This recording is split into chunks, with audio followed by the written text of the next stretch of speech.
Bom dia, Vide. Obrigado, Emerson. Então, gente, como foi a semana? Como foram esses dias, né? Eu tirei a tipóia porque realmente está como uma das nossas scripts está com defeito, com probleminha, né? Eu precisei tirar porque tá meio quente, transpiro bastante. Mas está quase bom, já tirei os pontos, e aí é para fisioterapia daqui a alguns dias. Estou melhorando. Muito obrigado pelo cuidado da igreja, obrigado pelo cuidado que o conselho, a igreja, né, tem demonstrado nesse tempo por mim, tá bom? Essa é a igreja que quer ser a igreja que cuida das pessoas, que acolhe as pessoas, que se preocupa com gente. Nós não estamos preocupados com números, estamos preocupados com as pessoas e queremos ter todo o movimento, investimento, esforço pessoal e também religioso para que você possa se sentir num ambiente agradável, né? Nesse ambiente agradável, mas também em que você possa fazer descobertas riquíssimas acerca desse Deus tão generoso, desse Deus tão gracioso.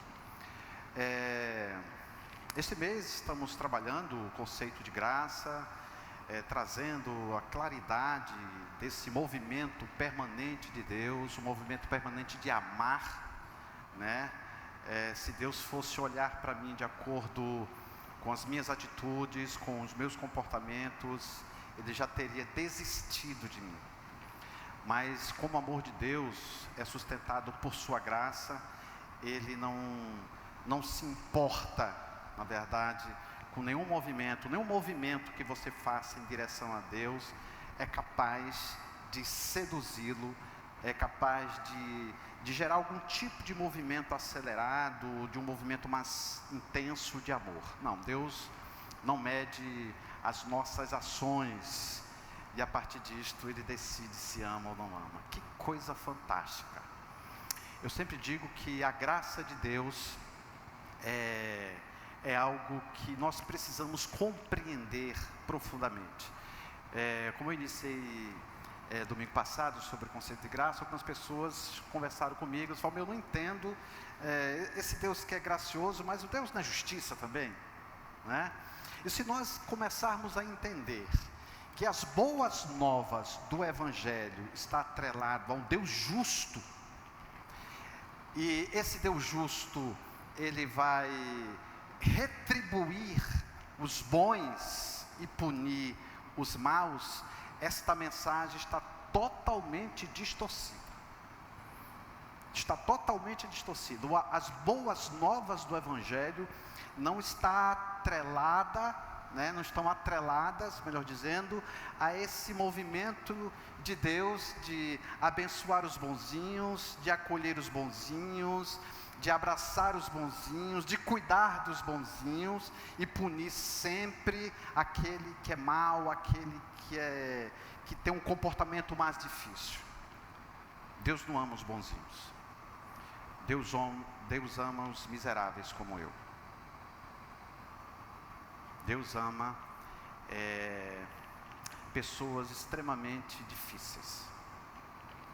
Eu não tenho como não citar recentemente uma grande repercussão sobre o ministro dos Direitos Humanos, em que se envolveu em assédio sexual. Para mim foi violência sexual, de acordo com os relatos. Eu não tenho como apoiar isso, a VID não apoia isso. Nós sabemos que era insustentável ele ficar no lugar que ele estava. Porém, como nós olhamos o Silvio? Como nós olhamos ele? Com olhar de sentença, com olhar de julgamento, com olhar implacável, com sangue nos olhos, para punir, para massacrar uma pessoa que fez isso com as mulheres. O olhar de Jesus para Silvio e para tantos outros violentos é um olhar de graça. É um olhar de graça. Nesse percurso nosso, falando sobre graça, domingo passado eu falei do mundo sem graça, do mundo que não vive a não graça. E é muito presente isto, por exemplo, na vida familiar, né? Em que inclusive muitas pessoas projetam em Deus aquilo que ele enxerga no pai. E aí, se o pai for aquele durão, implacável, violento, algumas pessoas têm dificuldade de ver em Deus esse pai generoso, esse pai amoroso, esse pai gracioso. Às vezes as pessoas projetam isso em Deus, né? Às vezes as pessoas projetam em Deus e constroem uma figura de Deus como se fosse, sabe, um Frankenstein, em que pega várias partes, vários recortes, ou das suas experiências, ou da sua trajetória religiosa, e começa a formar uma imagem de Deus totalmente distorcida, desconfigurada. E aí esse Deus para esta pessoa se torna um Deus Frankenstein, que não consegue compreender a profundidade da sua graça e o movimento permanente do seu amor. Às vezes as pessoas que vêm desses contextos familiares, desses contextos sociais, inclusive também, em que você tem aquilo porque você conquistou e você não vai conquistar nada se você não se esforçar, se não houver um esforço da sua parte para conquistar as coisas que este mundo oferece, que esse contexto social nos conduz e nos seduz para este lugar de não graça. E aí chegamos também nesse ambiente religioso, um ambiente religioso em que você precisa cumprir a lei, você precisa fazer valer a lei, você precisa obedecer a lei, você precisa se esforçar para cumprir esta lei, caso contrário, Deus não vai estar presente na sua vida. E aí começa, sabe o que, gente? A tornar a graça, ou transformar a graça num ambiente de cativeiro. Nós aprisionamos a graça. Teoricamente, sabemos sobre graça, mas na prática, não vivemos esta relação de graça com Deus, e tampouco vivemos esta relação de graça uns com os outros, porque a graça de Deus que é manifestada em Jesus, que chega até nós, precisa extrapolar, precisa chegar às nossas relações, as relações que temos uns com os outros, e uns com os outros não apenas com aqueles que nós amamos, porque graça também se faz presente quando nós amamos os diferentes, quando nós amamos aqueles que não seriam merecedores da graça. Brennan Manning coloca no seu livro lá uma citação que é muito interessante. Ele diz assim: a consciência mais profunda que nós podemos ter é que Deus ama a todos nós e nós não fizemos absolutamente nada para merecermos. Isso é graça. Eu queria que você abrisse sua Bíblia em Lucas capítulo 15.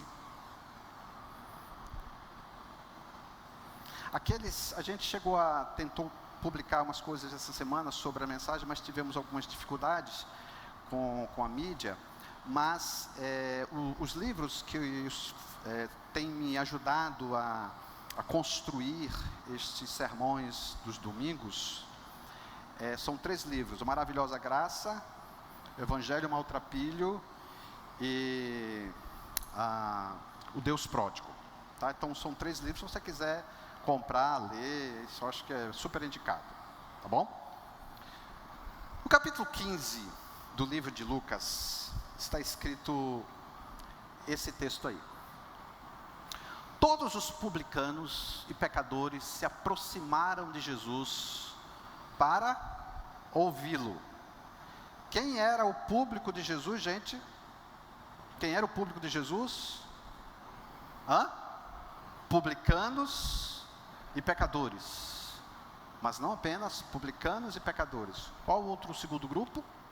Contudo, Os fariseus e os mestres da lei o criticavam. Este homem recebe pecadores e come com eles. Qual o segundo grupo? O segundo grupo é fariseus e os mestres da lei. Para que você compreenda a parábola conhecida como a parábola do filho perdido, que na verdade nós poderíamos inclusive, porque o título não é inspirado, tá? O título é alguém que compreende o texto e a partir disto formula e coloca o conceito lá que ele entendeu. Então, quando diz assim, a parábola do filho perdido, na sua Bíblia diz a parábola do filho pródigo, na verdade é a parábola dos dois filhos perdidos. Nós não podemos ler esta parábola, né, a partir de um viés, a partir apenas da perspectiva daquele filho que foi embora, e exaltar e acolher a atitude daquele filho que ficou. O irmão mais novo foi embora, e o irmão mais velho ficou com o pai, trabalhando com o pai. Então a gente precisa entender que quando nós lemos estas parábolas, especificamente a parábola dos dois filhos perdidos, nós precisamos compreender e se situar nesse texto. Então olha só, qual era o público de Jesus? O público de Jesus era pecadores e publicanos. Qual outro grupo de Jesus? Fariseus e mestres da lei. E aí Lucas, brilhantemente, começa a apresentar uma narrativa fantástica. E a narrativa fantástica que Lucas começa a apresentar é a história de dois filhos. O mais novo e o mais velho. O mais novo, o que é que aconteceu com o mais novo? Vocês lembram disso? Vou fazer uma retrospectiva aqui desse texto, que talvez você tenha lido diversas vezes. O filho mais novo chegou com o pai e disse: pai, dá-me agora a minha parte da herança. Todos nós sabemos que o filho não tem direito à herança com o pai vivo. E este filho mais novo chegou com o pai pedindo algo que não lhe cabia, algo que ele não tinha direito. E ele chegou com este pai e disse: dá-me agora a minha parte da herança. Se nós formos fazer um recorte aqui, um breve recorte, a gente vive numa sociedade do agora. A gente, inclusive, o nosso país é um país chamado país emergente. Por exemplo, os empresários, quando começam a trilhar essa pegada, né, de negócios, eles já projetam um rendimento capaz de tirar imediatamente o risco e o investimento que fez.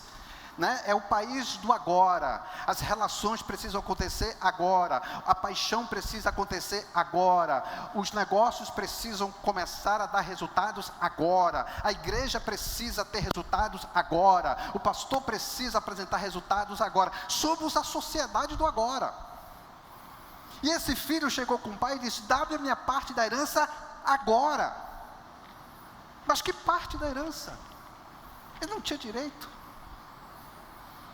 Não cabia a ele pedir isso. E aí olha só, o que mais me surpreende não é o pedido do filho. O que mais me surpreende é a atitude do pai.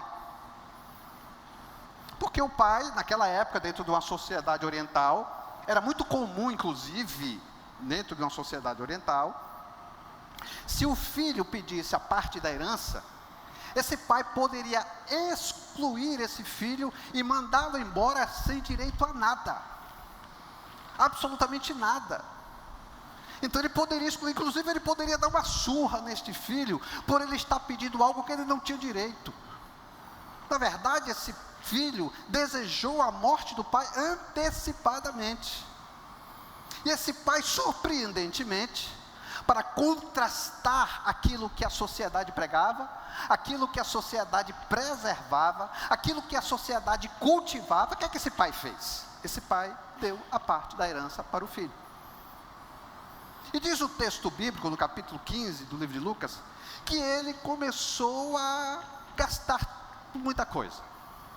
Este filho foi embora, pegou a parte dele da herança e gastou, diz o texto, dissolutamente, irresponsavelmente, deliberadamente.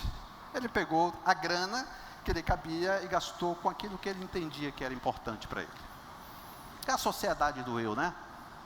É o ser humano que começa a traçar seus próprios projetos, sem incluir Deus na sua história, sem inserir Deus na sua trajetória, na sua jornada, sem convidar Deus assim dizer, Deus participa disso, e dá o aval, e dá um checkmate aqui nesse negócio.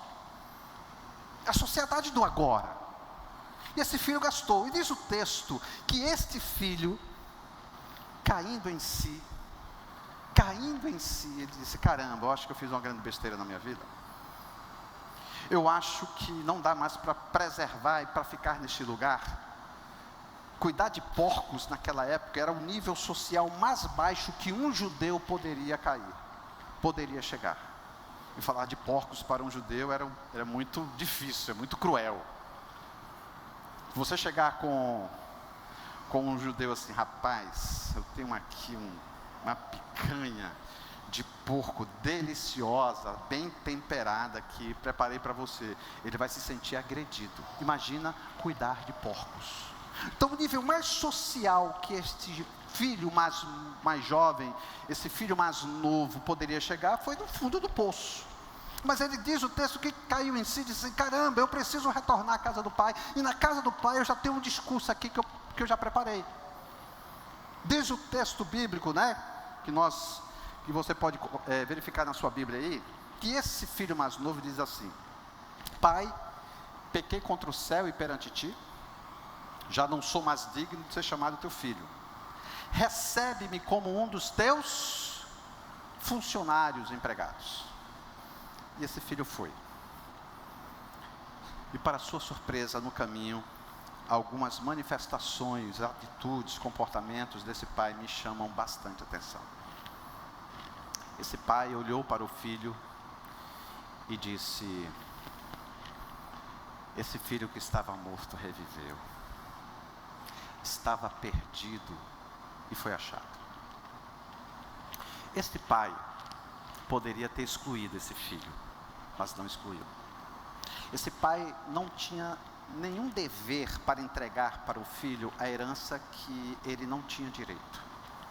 Esse pai abriu mão dos seus direitos e decidiu entregar ao filho aquilo que ele não tinha direito. Inclusive, gente, o texto fala em bens, né? O texto fala em bens. A palavra bens aqui, na verdade, no original significa bios, vida. Por quê? Por que então a palavra precisaria ser vida? Porque naquele tempo a terra fazia parte da vida das pessoas. Quando este filho chegou com o pai e disse assim, olha, vende os teus bens, porque eu quero a minha parte da herança, ele não estava pedindo apenas os bens, parte dos bens do seu pai, mas também estava, percebam só, pedindo a própria vida do pai, porque a terra fazia parte da identidade do pai. Pedir para que o pai vendesse parte dos seus bens significaria o quê? Que ele queria parte da vida do seu pai. E esse pai deu a sua própria parte da sua própria vida. Esse pai entregou a alguém aquilo que este alguém não merecia. E esse pai, quando vê o filho, ele diz o texto que ele corre. Numa sociedade patriarcal, gente, percebam só uma coisa, numa sociedade patriarcal, um pai correr, ele precisava levantar a sua roupa. Quem corria naquela época era jovem, era mulher, era homens comuns. Patriarca não corria.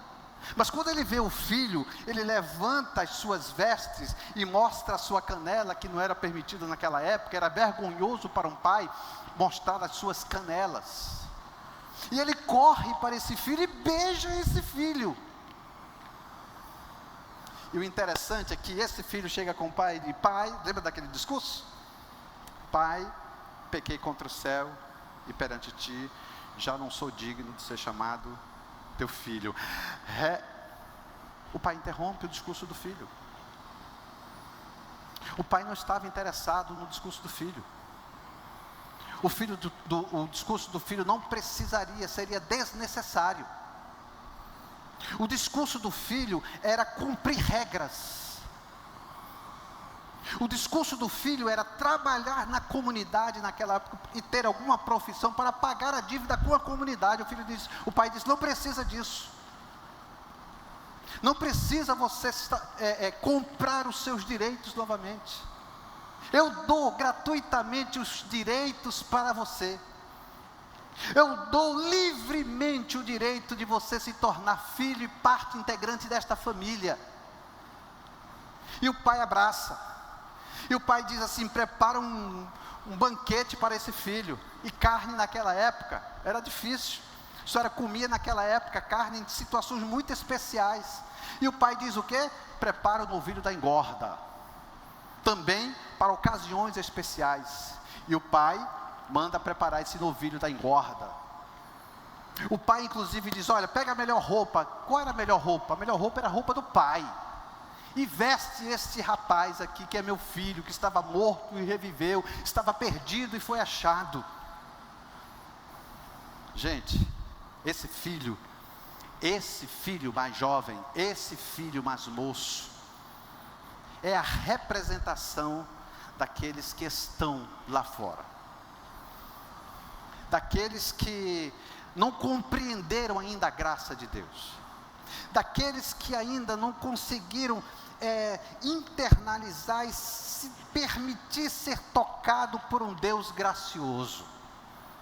Este é o filho mais jovem, este é o filho mais moço.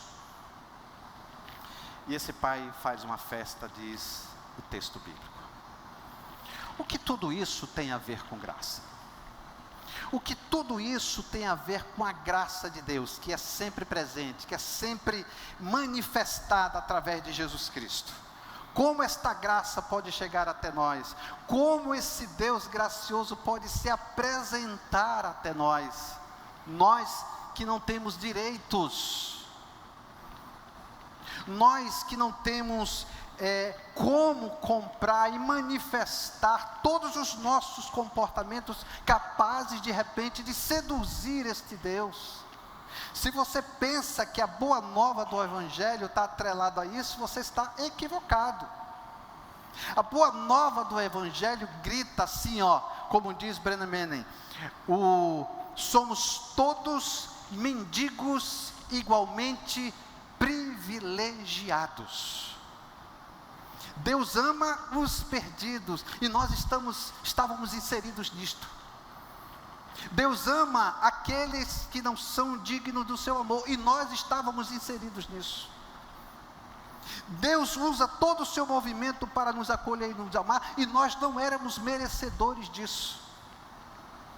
Deus é o Deus gracioso que se apresenta na sua amplitude e completude para todos nós, para que nós desfrutemos da sua generosa e preciosa e maravilhosa graça. É o Deus que é gracioso. É o Deus que veio para os super espirituais? Jamais. Ele não veio para os super espirituais. Ele veio para aqueles que estavam longe dele. E ele que diz assim: venha, meus filhos, eu sei quem você é. E aquilo que você pensa que é, ou aquilo que você de repente entenda que é, eu sou capaz ainda de amar você. O conceito de graça, quando nós compreendemos, nós mudamos o nosso movimento em relação a Deus. Porque não existe mais esforço nosso. Existe esforço nosso? Não existe esforço. Se você pensa que você vai agradar a Deus com todos os seus esforços, você só está alimentando o processo de quê? De obrigatoriedades e benefícios. Obrigatoriedades e benefícios. Eu ofereço a Deus, eu me esforço para me apresentar puro e santo diante de Deus, para que a partir disso Ele pegue o seu movimento e se aproxime de mim, e cuide de mim, e me abençoe. É preciso desconstruir isso, porque santo não tem relação com a sua bondade, santo tem relação com a bondade que você experimentou com Deus. Ser bom não ter relação com o santo, ser bom ter relação com a vivência, com a experiência que você teve com Jesus. Aí você se torna santo não pelos seus próprios esforços, não pelos seus próprios méritos, mas pelos méritos de Cristo. Cristo é o grande ser que nós olhamos para Ele e digamos assim: caramba, olha só quem eu sou. A graça de Deus nos convida, nos mostra quem nós somos, e a partir disto, nós tomamos uma decisão na direção dele. Quem nós somos diante de Deus? Somos filhos amados dele. Não somos diferentes dos outros. Temos as nossas fraquezas, temos as nossas falhas, temos as nossas limitações, temos as nossas fragilidades, temos aquilo que ainda temos dificuldade de seguir de forma mais honesta, às vezes, de forma mais justa, de forma mais correta. Temos as nossas fragilidades. E esse Deus que não se afasta de nós em nenhum momento, Ele se dispõe a exercitar e a se movimentar continuamente na nossa direção. Se você olha para dentro de você e não consegue enxergar a bondade ou o ser bom que de repente você foi desconstruído, saiba que o que existe de bom em você é o Deus que habita em você. E nessa sua experiência com Deus, você vai construindo, desconstruindo e reconstruindo um ser melhor, um indivíduo melhor, uma mulher melhor, um homem melhor, não pelos seus esforços e pelos seus méritos, mas pelos méritos e o movimento permanente de Jesus na sua direção. Eu queria te convidar nesta manhã a fazer um mergulho em você mesmo, capaz de refletir as suas dificuldades, as suas fragilidades. Perceba só uma coisa: a sua fragilidade, a sua dificuldade não faz com que Deus se afaste de você, mas que Deus se aproxima de você. Existe uma concepção religiosa, inclusive, que quando nós cometemos algum tipo de deslize, esse Deus, Ele se afasta de nós. Não, Ele nos convida para abraçá-lo. Ele nos convida para viver uma experiência do dia a dia com Ele. Graça é favor imerecido, mas graça é sobretudo o amor sempre em movimento de Deus na sua direção. Que Deus nos ajude e nos ajude com a sua graça, que a sua graça seja o presente mais precioso que você possa vivenciar na sua jornada com Jesus Cristo, Deus ressurreto e bondoso. Eu queria orar com você nesta manhã e queria te pedir para que você possa curvar sua cabeça. Se você tiver uma pessoa aí que possa dar suas mãos, ou abraçá-la, ou abraçá-lo, faça isso. É também uma atitude de dizer assim: estamos juntos nesta jornada. Eu tenho as minhas dificuldades, eu tenho as minhas fragilidades, você tem as suas, eu tenho as minhas, e precisamos caminhar com Jesus sempre, apesar das nossas fragilidades. Não traga para você as suas limitações e entenda ou compreenda que isso seja motivos para você se afastar de Deus ou desistir da caminhada com Ele, mas que você transforme esta sua fragilidade e esse reconhecimento numa abertura poderosa e numa abertura graciosa do Deus que ama você, não pelos seus méritos, mas pelos méritos dele mesmo naquela cruz.